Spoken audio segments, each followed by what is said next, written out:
350 millones de personas lo vieron alguna vez, algún domingo. Hoy la sala está vacía a esa misma hora. La tele repite un partido que nadie pidió. Un hombre aprieta play en su teléfono, sobre un video borroso que subió un desconocido hace años. Y ahí está, la orquesta, los aplausos, la voz diciendo, aún hay más. Siempre en domingo, otra vez, aunque sea en la pantalla de 9 centímetros de un celular, aunque nadie en Televisa haya movido un dedo por guardarlo en ningún otro lugar. Durante casi 3 décadas, esa sala se llenaba. Se sacaban los refrescos de litro, se bajaba la mesa plegable, los primos venían de otra colonia solo para verlo en la tele grande. El domingo mexicano tenía un horario fijo, y ese horario tenía nombre y apellido, Raúl Velasco. Y sin embargo, meses después de despedirse entre aplausos, ese mismo hombre terminó demandando a la empresa que lo hizo. Pedía que le pagaran lo que le debían. Como cualquier trabajador despedido sin aviso. En unos minutos, vas a saber a quién estuvo a punto de dejar fuera de esa pantalla. Y al final, vas a descubrir que la versión oficial de su salida no cuenta la historia completa. Todo empezó un domingo, 30 años antes, diciembre de 1969. Emilio Azcárraga Milmo lleva meses insistiéndole a un periodista de cine, de 36 años, que se pase a la televisión. Raúl Velasco duda, el tigre no. El 14 de diciembre el programa sale al aire por el Canal 4 de Telesistema Mexicano. 5 semanas después, ya está en el Canal 2, el bueno, el de las estrellas. El 8 de enero de 1973, Telesistema Mexicano se fusiona con Televisión Independiente de México y nace Televisa. El programa sigue ahí, como si nada hubiera cambiado. Para cuando termine, en 1998, habrán sido 1.480 emisiones y más de 10.500 horas al aire. Un contrato firmado en Chile, otro en Colombia, otro en España, donde Televisión Española produce su propia versión con su propio conductor. En 1996, el equipo graba 2 emisiones desde Tenerife, en pleno carnaval. Se calcula que a lo largo de los años, lo vieron 350 millones de personas en América y en buena parte de Europa. Velasco inventa un ritual que se vuelve su firma. Antes de que un artista nuevo salga a cantar, le da una patadita en el trasero. Dice que la costumbre viene del teatro, que ahí se hace para espantar el pánico escénico y desear buena suerte. La bautiza patadita de la suerte. Con los años, ese gesto vale más que cualquier contrato. Si Velasco te la da, entras a México. Si no te la da, mejor búscate otro país. El foro es el número 1 de Televisa Chapultepec, un auditorio enorme donde caben orquesta completa, público en gradas y escenografías que cambian cada semana. Ahí desfilan, entre 1969 y 1985, Julio Iglesias, Menudo, Mecano, Miguel Bosé, Juan Gabriel. También lo cómico, la India María coqueteando al conductor delante de las cámaras, Beto el boticario, Don Facundo con sus ratitas blancas, el mago Blacamán. Un domingo cualquiera puede pasar de una balada española a un hipnotista, a un hombre que dobla cucharas con la mente frente a 30 millones de personas. Nadie cambia de canal, no hay a dónde cambiarse, pero el poder de decidir quién entra tiene un reverso. También decide quién no vuelve a entrar nunca. El rock en español y en inglés casi no pisa ese foro durante años. Cuando algún grupo lo logra, Velasco se disculpa con el público antes de presentarlo, como quien pide perdón por una visita incómoda. En 1985, el temblor derrumba parte de Televisa Chapultepec. El programa no se detiene ni una semana. Se muda al Foro 2 de Televisa San Ángel, donde va a quedarse hasta el final. Ni el edificio que lo vio nacer resultó indestructible, aunque por entonces a nadie se le ocurra pensar que el programa sí podría serlo. A principios de los 90, el coordinador artístico Octavio Ezquerra convence a Velasco de subir a una cantante tejana casi desconocida en México, durante una emisión grabada en Monterrey. Velasco no está convencido. Pone una condición: 2 canciones, nada más, para ver si el público responde. Suben Selena y Los Dinos. Cantan Carcacha y Como la Flor. Las gradas explotan de una forma que el propio Velasco no esperaba. La vuelve a invitar varias veces más. Para 1994 es, según su propio coordinador, quien más rating le da al programa en toda su historia. En noviembre de ese año, en otra emisión grabada también en Monterrey, Selena canta Tecnocumbia. y a la mitad de la canción cruza el escenario, toma a Velasco de la mano y lo obliga a bailar frente a las cámaras. Él, que decide cada domingo quién sube y quién no, por una vez solo se deja llevar. 4 meses después la asesinan en Corpus Christi.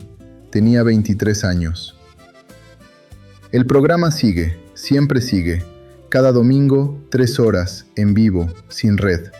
Detrás de cámaras trabajan más de 200 personas, escenógrafos, coordinadores, camarógrafos, un equipo que viaja completo cuando el programa graba fuera de México, en Acapulco, en Mazatlán, en Cozumel, en Colima. Cada semana hay que montar y desmontar una escenografía distinta, coordinar decenas de números musicales, cuidar que ningún artista se pase del tiempo que Velasco le asignó. Y Velasco, frente a cámaras, se permite lo que nadie más se permite en la televisión mexicana: corregir en vivo el vestuario de una cantante de 20 años, opinar sobre el peso de un actor, decidir en el aire si un chiste fue gracioso o no. El público lo acepta como parte del show. Los artistas lo aguantan porque, total, ese hombre puede hacer una carrera o enterrarla en una sola frase. Nadie en ese foro repara todavía en un dato que empieza a moverse en otra parte de la ciudad. En 1993 nace una televisora nueva, con otro canal, otra concesión, otra forma de pensar la pantalla. Por ahora es solo una señal más entre tantas. Dentro de pocos años va a dejar de serlo. Para 1993, esa señal nueva ya tiene nombre: Televisión Azteca. Empieza con 2 canales y poco presupuesto, pero apunta directo a algo que Televisa nunca tuvo que cuidar: la audiencia joven, la que cada vez quiere menos a un señor de traje decidiendo quién canta bien y quién no. En unos años, esa televisora va a transmitir un mundial completo y va a fabricar sus propios ídolos, sin patadita de por medio. Y no llega sola. Ese mismo 1993 arranca en México la señal de un canal musical por cable, dirigido a un público que ya no espera el domingo para conocer una canción nueva. La ve entre semana, a cualquier hora, cuantas veces quiera. El calendario de un solo día, con una sola cita fija, empieza a perder sentido para una generación que ya decide cuándo ver algo, no cuándo se lo permite la parrilla. Velasco no lo sabe todavía, o no quiere saberlo. Tiene 60 años, casi 30 al aire, un país entero que lo reconoce en la calle. Pero desde 1994, su cuerpo empieza a fallarle. Los médicos le encuentran hepatitis C. La enfermedad avanza despacio, como avanzan las que matan sin prisa. Ausencias cada vez más frecuentes, un peso que baja, un color de piel que los maquillistas ya no logran disimular del todo. Con los años, deriva en cirrosis hepática. Cuando falta al foro, lo sustituyen otros conductores por una semana, por 2, y el público se queda sin entender bien por qué el hombre que nunca faltaba, de pronto, empieza a faltar. El recorte llega también despacio, minuto a minuto. Menos tiempo cada domingo, menos especiales en el extranjero, menos presupuesto para escenografía. Nadie lo llama despido. Pero Velasco lo va a contar después como una humillación que nadie se atrevió a nombrar en voz alta. En abril de 1997, muere Emilio Azcárraga Milmo. Su hijo, Emilio Azcárraga Llán, toma la presidencia de Televisa con una idea fija: refrescar la programación, sacudirse los símbolos de la época de su padre.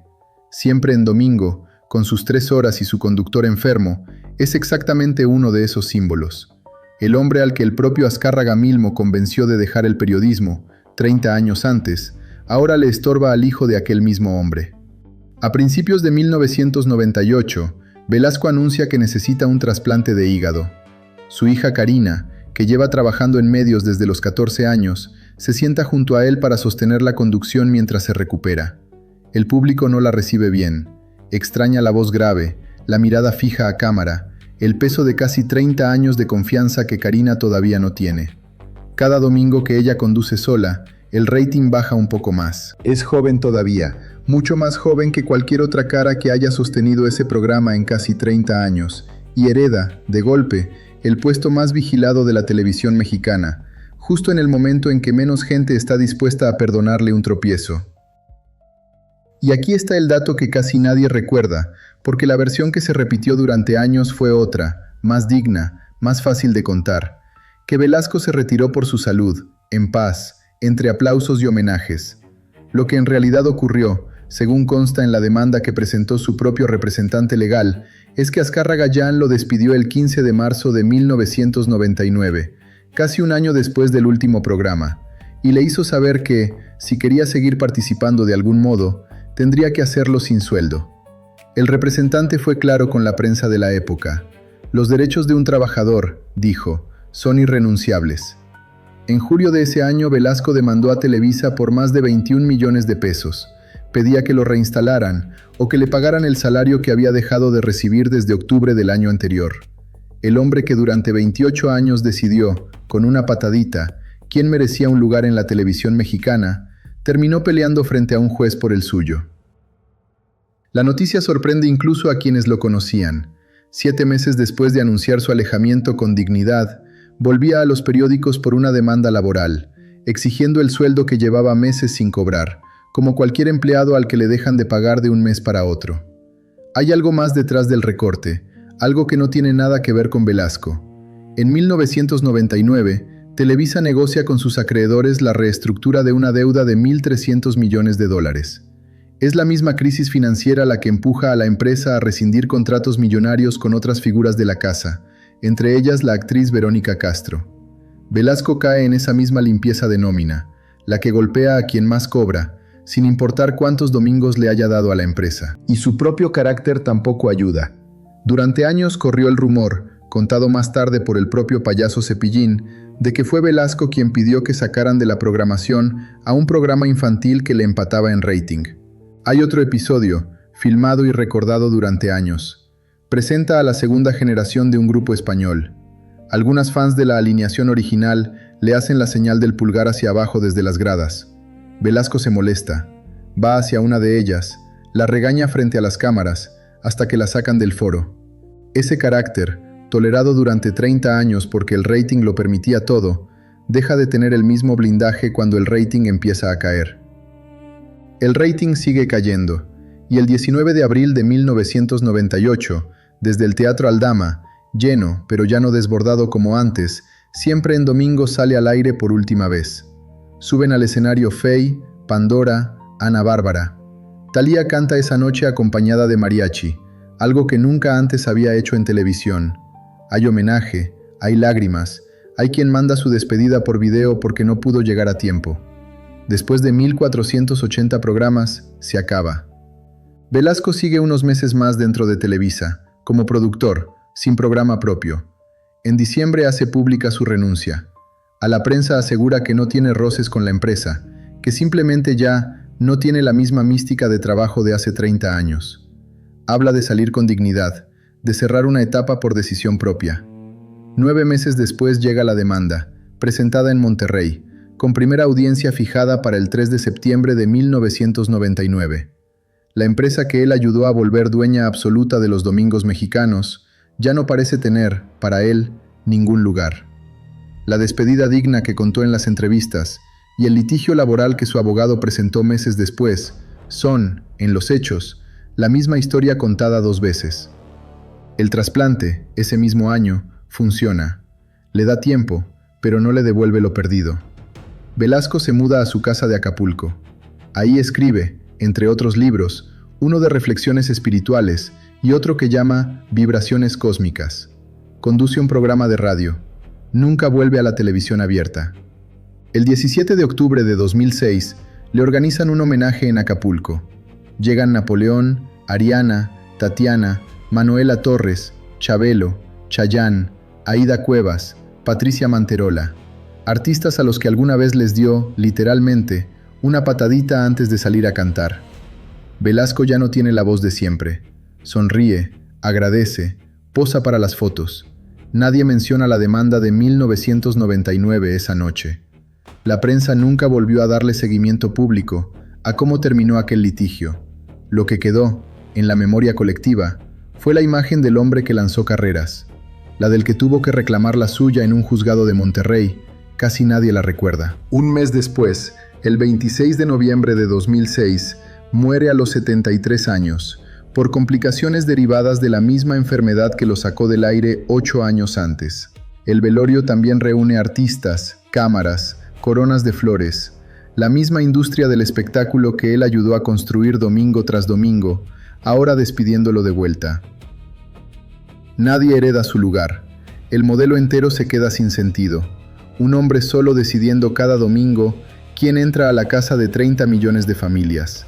Ya hay 2 televisoras compitiendo por la misma audiencia, señales por cable multiplicándose, y ya existe una generación que no necesita esperar hasta las 4 de la tarde del domingo para ver a su artista favorito. Hay intentos de programas dominicales parecidos en los años que siguen. Ninguno vuelve a parar al país. En Nueva York, durante años, el programa se veía por el Canal 41, en un horario pensado para colonias enteras de mexicanos y latinos que llevaban ya tiempo fuera. Para esa audiencia, sentarse a verlo no era solamente entretenimiento, era una forma de no perder el hilo con un país al que ya no volvían todos los domingos.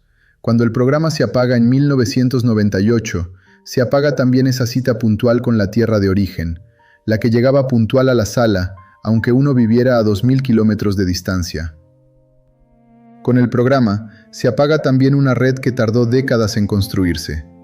Los acuerdos con televisoras de Chile, Colombia, España, la adaptación que Televisión Española producía con su propio conductor, los especiales grabados en Tenerife, en Cozumel, en Mazatlán. Nada de eso vuelve a coordinarse bajo un solo nombre. El formato completo, 3 horas en vivo, orquesta propia, un conductor con poder de veto sobre una industria entera, tampoco vuelve a intentarse en la televisión mexicana. Lo que llega después son programas de 1 hora, grabados, con varios conductores rotando, y ningún dueño único del domingo. Sí hay memoria oficial, aunque sea parcial. Televisa publica de vez en cuando artículos de nostalgia sobre Velasco en sus portales, arma especiales por aniversario, deja que sus canales digitales suban clips sueltos con buena definición. Lo que no hace, en más de 2 décadas, es reunir las 1480 emisiones completas en un solo lugar donde alguien pueda sentarse a ver, de corrido, un domingo entero como los de antes. La frase «aún hay más» sí sobrevivió. La sigue diciendo la gente, sin saber siempre de dónde salió, cada vez que algo bueno no termina de terminar. Lo que sí sobrevive del archivo está repartido en fragmentos, subidos por aficionados que grabaron en VHS hace 30 años y los digitalizaron por su cuenta, sin ayuda de la empresa que los produjo. Faltan capítulos enteros. Los que existen tienen la imagen rayada, el audio desincronizado, el logo de algún canal de paga sobrepuesto en una esquina, porque así los volvieron a emitir alguna vez, de madrugada, en algún país que no es México. El Foro 2 de Televisa San Ángel sigue en pie. Sigue grabando otros programas cada semana, con otro elenco, otro conductor, otro público en las gradas. Ahí adentro nadie menciona ya los domingos de Velasco. Y no es solo el programa el que desaparece. Desaparece también la costumbre que lo sostenía, la de un país entero organizando su tarde de domingo alrededor de un solo aparato, en una sola sala, a una sola hora. Esa costumbre no vuelve con ningún otro programa, porque ya no depende de la televisión abierta si vuelve o no. Depende de que alguien, en algún lugar, decida otra vez esperar algo en lugar de buscarlo. Karina Velasco, la hija que heredó el peor momento del programa, no se queda en la televisión. Después de 12 años entre cámaras, radio y música, viaja a la India 9 meses a estudiar yoga, budismo y filosofía Vedanta. Se certifica como maestra de yoga Sivananda. En 2008 se muda a Nueva York para formarse como chef y nutrióloga holística en 2 escuelas reconocidas de esa ciudad. Después estudia en Los Ángeles, en una de las escuelas de yoga más prestigiadas del mundo. Publica libros como Los colores del amor y Del punto A al punto G, y hoy da conferencias sobre bienestar, feminidad consciente y crecimiento personal. Ya casi nadie la relaciona con aquel domingo de 1998, en que un país entero, incómodo, esperaba escuchar otra voz. Hoy, si buscas a Karina Velasco en redes, no vas a encontrar clips de Siempre en Domingo. Vas a encontrar clases de yoga, charlas sobre relaciones y libros que enseñan, según ella misma escribe, a aceptarse tal como una es. La misma niña que a los 14 años ya trabajaba en medios, la que a los 20 y pico tuvo que sostener sola un programa que el público solo quería ver con la voz de su padre, terminó construyendo una carrera entera lejos de cualquier escenario que decidiera quién merece aplauso y quién no. La mujer a la que en 1998 le reprocharon no sonar como Raúl Velasco, pasó los años siguientes desarmando, una por una, las mismas reglas con las que aquel foro decidía quién servía y quién sobraba. Vive buena parte del año lejos de las cámaras de Televisa, dando charlas sobre algo que su padre jamás enseñó desde ese escenario, que no hace falta la aprobación de nadie más para merecer un lugar. Ella nunca volvió a pedir la patadita de la suerte. Encontró la suya por otro camino, uno que empieza en un ashram en la India y termina, hoy, en un escenario propio, sin gradas de Televisa ni patrón que decida el tiempo que le toca hablar. Y ese domingo, el de las 4 de la tarde, el de la mesa plegable y los refrescos de litro, sigue sin volver. Sigue habiendo domingos, siguen los televisores encendidos, pero esa cita exacta, la de un país entero mirando la misma pantalla a la misma hora, pertenece a una forma de ver televisión que ningún canal, ni siquiera Televisa, volvió a ofrecer. Como tantos otros escenarios de aquellos años dorados, este también apagó las luces sin que nadie se despidiera del todo, sin ceremonia, sin que nadie avisara con tiempo que ese domingo sería el último de verdad.